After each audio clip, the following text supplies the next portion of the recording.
सोमवार सुबह प्रवासी भारतीय दिवस सम्मेलन में प्रधानमंत्री नरेंद्र मोदी के आने से पहले ही हंगामा हो गया। एनआरआई की बढ़ती भीड़ को देखकर प्रवेश रोक दिया गया था। उनसे कहा गया कि वो हॉल में मेगा स्क्रीन पर ही कार्यक्रम को देखें। इससे एनआरआई भड़क गए और कहने लगे कि इतने पैसे खर्च कर वो आए हैं और टीवी पर कार्यक्रम देखने को कहा गया है। दरअसल सम्मेलन में भाग लेने के लिए 70 देशों से 3500 से ज्यादा प्रतिनिधियों के पहुंचने की बात हो रही थी, मगर सम्मेलन के लिए रजिस्ट्रेशन 5000 से ज्यादा हुए। आयोजकों के अनुसार ब्रिलियंट कन्वेंशन हॉल की क्षमता अधिकतम 2000 सीटों की है। अंतिम समय में केंद्र सरकार ने रजिस्ट्रेशन ओपन कर दिए थे। इस वजह से कई एनआरआई परेशान हुए। आयोजन स्थल ब्रिलियंट कन्वेंशन हॉल में क्षमता से अधिक एनआरआई पहुंचने की वजह से आयोजकों को प्रवेश रोकना पड़ा। साथ ही प्रधानमंत्री के आने से पहले सुरक्षा इंतजामों का भी प्रश्न था। इससे एनआरआई भड़क गए। उन्होंने काफी दिन पहले रजिस्ट्रेशन करा रखा था। उन्हें कहा जा रहा है कि वो सम्मेलन हॉल के बाहर बड़ी स्क्रीन पर कार्यक्रम को देखें। सोमवार सुबह प्रवासी भारतीय दिवस सम्मेलन में हुए विवाद के बाद प्रधानमंत्री नरेंद्र मोदी के सामने मुख्यमंत्री शिवराज सिंह चौहान ने इस विवाद के लिए मंच से ही माफी मांगी। मुख्यमंत्री शिवराज सिंह चौहान ने कहा कि आजादी के अमृत काल में मध्य प्रदेश में अमृत वर्षा हो रही है। मध्य प्रदेश और इंदौर में इस बात की होड़ लगी है कि प्रवासी भारतीय मेहमान होटल में नहीं, हमारे घरों में ठहरेंगे। इंदौर में एक अद्भुत उत्साह और उमंग का वातावरण है। इंदौर में झगड़ा इस बात का था कि होटल में क्यों ठहरा रहे हो। प्रधानमंत्री नरेंद्र मोदी कहते हैं कि युद्ध नहीं, शांति चाहिए। यूक्रेन और रूस का युद्ध हुआ तो हमारे मंत्री कैसे निकले? छात्र और विद्यार्थी तिरंगा लेकर निकले। रूस की फौजें भी रुक गईं, यूक्रेन भी ठिठक गया। प्रधानमंत्री नरेंद्र मोदी के नेतृत्व में भारत दुनिया का नेतृत्व करे। शिवराज सिंह चौहान ने यह कहा कि प्रवासी भारतीय सम्मेलन में पधारे सभी प्रवासी भाई बहनों का स्वागत और अभिनंदन करता हूं। हॉल छोटा पड़ गया, लेकिन दिल में आपके लिए प्रेम और स्नेह की कोई कमी नहीं है। इससे पहले विदेश मंत्री एस जयशंकर ने स्वागत भाषण में कहा कि भारत दुनिया भर में अपना वर्चस्व स्थापित करने का लक्ष्य लेकर चल रहा है। मध्य प्रदेश के इंदौर में 3 दिवसीय प्रवासी भारतीय सम्मेलन में भाग लेने प्रधानमंत्री नरेंद्र मोदी इंदौर पहुंचे। यहां प्रधानमंत्री मोदी ने कहा कि बुजुर्गों को उनके लाइफ स्ट्रगल अचीवमेंट्स को डॉक्यूमेंट करना चाहिए। बुजुर्गों के पास उस जमाने की मेमोरीज होंगी। प्रधानमंत्री नरेंद्र मोदी ने अपने संबोधन में कहा, 4 वर्षों के बाद मूल स्वरूप में पूरी भव्यता के साथ लौट रहा है। अपनों के आमने सामने की मुलाकात का, आमने सामने की बात का अलग ही आनंद होता है, अलग ही महत्व होता है। यहाँ काफ़ी कुछ है जो इस यात्रा को अविस्मरणीय बनाएगा। पास ही में महाकाल के महालोक का दिव्य और भव्य विस्तार हुआ है। आशा करता हूँ कि आप सब वहाँ जाकर भगवान महाकाल का आशीर्वाद लेंगे। उन्होंने कहा, इंदौर ने स्वच्छता के क्षेत्र में अलग पहचान साबित की है। खाने पीने के लिए अपन का इंदौर देश में ही नहीं बल्कि पूरी दुनिया में लाजवाब है। यहाँ पोहे का पैशन, कचौरी, समोसे, शिकंजी, जिसने भी इसे देखा उसके मुंह का पानी नहीं रुका। जिसने इसे चखा उसने कहीं मुड़कर नहीं देखा। कांग्रेस की राहुल गांधी की अगुवाई वाली भारत जोड़ो यात्रा इन दिनों हरियाणा में है। कुरुक्षेत्र में राहुल गांधी ने एक प्रेस कॉन्फ्रेंस की। इस दौरान मीडिया ने उनसे कई सवाल पूछे। तभी एक सवाल के जवाब में राहुल गांधी ने कहा कि मैंने राहुल गांधी को मार दिया। यहाँ जो बैठा है वो राहुल गांधी नहीं है। राहुल गांधी आपके और भाजपा के दिमाग में है। कांग्रेस नेता ने कहा कि अब राहुल मेरे दिमाग में नहीं है। वहीं एक अन्य सवाल के जवाब में राहुल गांधी ने कहा कि टी शर्ट बोल बोलकर मुझे माँ से डांट दिलवा दी। माँ कह रही हैं कि ठंड में ऐसे ही घूम रहे हो, एक क्या आप तपस्वी हो गए हो। एक अन्य सवाल के जवाब में राहुल ने कहा, यह देश तपस्वियों का देश है। राहुल ने कहा कि भगवान शिव की अभय मुद्रा तपस्या का सिग्नल है, इसलिए कांग्रेस का चुनाव चिन्ह पंजा है। मैंने रिसर्च की है। राहुल गांधी ने कहा कि उनकी भारत जोड़ो यात्रा समाज में फैलाई जा रही नफरत और भय के साथ साथ बेरोजगारी और महंगाई के खिलाफ है। देश की राजधानी में एमसीडी मेयर पद के चुनाव को लेकर सियासी घमासान चरम पर है। सोमवार को एक तरफ आम आदमी पार्टी के सैकड़ों कार्यकर्ताओं ने जहां बीजेपी कार्यालय के बाहर प्रदर्शन किया, वहीं बीजेपी ने भी आम आदमी पार्टी के मुखिया अरविंद केजरीवाल के घर का घेराव किया। दोनों ही पार्टियों ने एक दूसरे के खिलाफ संविधान की हत्या का आरोप लगाया। इसी के साथ सड़क से लेकर सदन तक और सदन से लेकर सड़क तक हल्ला बोल का ऐलान किया गया। आम आदमी पार्टी के प्रदर्शन का नेतृत्व मेयर पद की उम्मीदवार शैली ओबेरॉय और आप नेता सौरभ भारद्वाज ने किया। शैली ओबेरॉय ने आरोप लगाया कि जनता द्वारा चुने गए पार्षदों को वोटिंग का अधिकार नहीं दिया जा रहा है।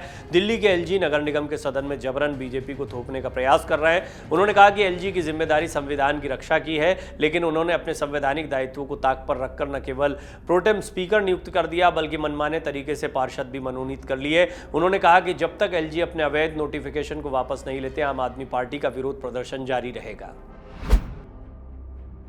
उत्तराखंड के जोशीमठ में धसी जमीन को लेकर एक बड़ा दावा सामने आया है। इस घटना से कुछ दिन पहले उसी जगह IIT कानपुर की रिसर्च टीम पहुंची थी। इस टीम को भू वैज्ञानिक प्रोफेसर राजीव सिन्हा ने लीड किया था।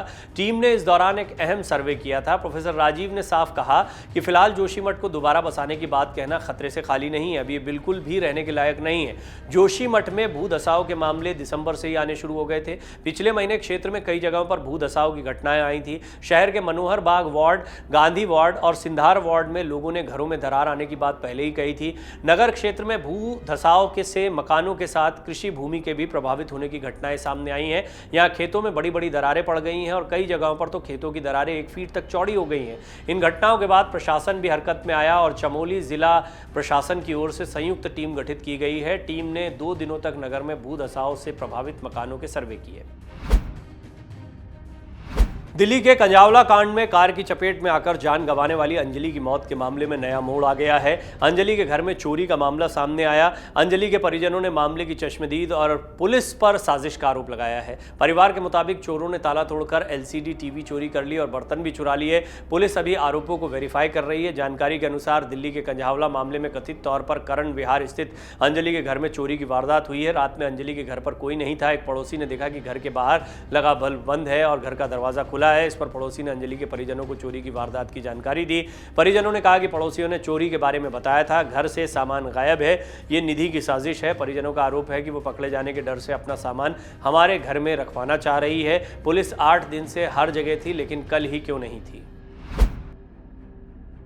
इंडिगो की फ्लाइट में दिल्ली से पटना आ रहे 3 युवकों ने जमकर बवाल काटा। पहले यात्रियों से उलझे, बीच बचाव के बीच एयर होस्टेस गई तो उनसे भी बदसलूकी की गई। मामला संभलता नहीं देख कैप्टन ने दखल दिया और उनके साथ भी मारपीट की गई। इंडिगो की फ्लाइट 6E6383 में यह घटना हुई है।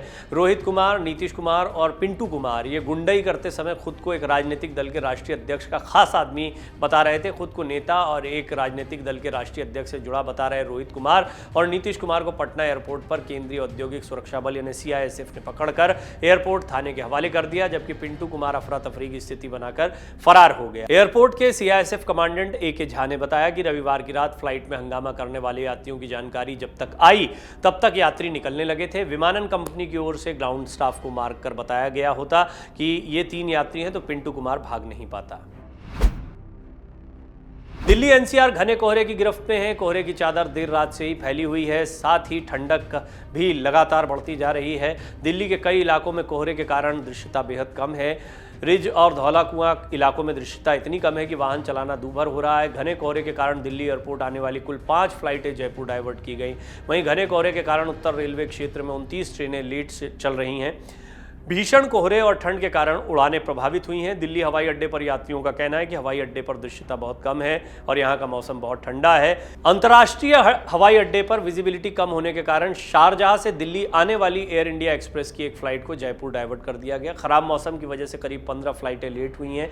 दिल्ली में दृश्यता कम होने के कारण 3 फ्लाइटें जयपुर की ओर डाइवर्ट कर दी गई। इनमें शारजाह से आने वाली एयर इंडिया एक्सप्रेस, अहमदाबाद से आ रही स्पाइस जेट और पुणे से आ रही स्पाइस जेट की फ्लाइटें शामिल हैं।